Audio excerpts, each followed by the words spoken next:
You're not going to believe this. The TikTok psychic verdict is in. Spoilers ahead, and if you don't know this case, you're going to want to find out. TikTok creator accused a professor at the University of Idaho of orchestrating the murders that Bryan Kohberger later pled guilty to.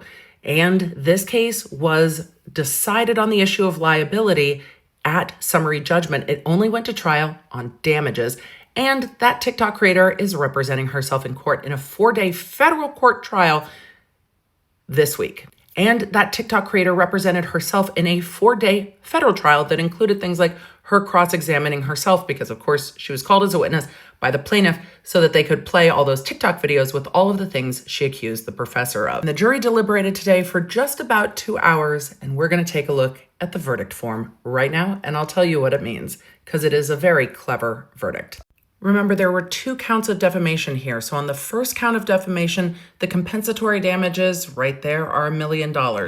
The punitive damages, the we don't do this to people damages, the fuck you damages, those are down there, $2.5 million. Let's look at count 2. The accusation that the professor orchestrated and murdered 4 students from the University of Idaho. The compensatory or compensation damages are there at $1.5 million. And those are the punitive damages at $5 million.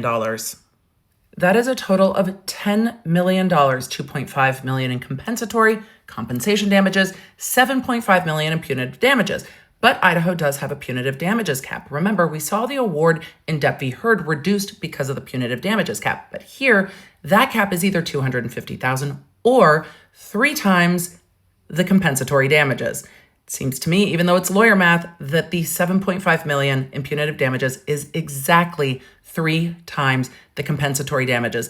This tells me it was a very smart jury, that the attorney for the professor did a good job in closing argument explaining what could be awarded and how, and that the jury was going to award every cent of punitive damages that they could justify based on the compensatory damages, and they absolutely did. It is a warning shot that this kind of behavior on social media is not okay, and it is well justified. This was a federal trial, so no video, just reporting, but don't worry, I will be covering it once we are done with the Corey Richins case, because I definitely have thoughts, and there are some documents coming out of court and some reporting that we're going to want to check in on, so stay tuned at the Law Nerd app.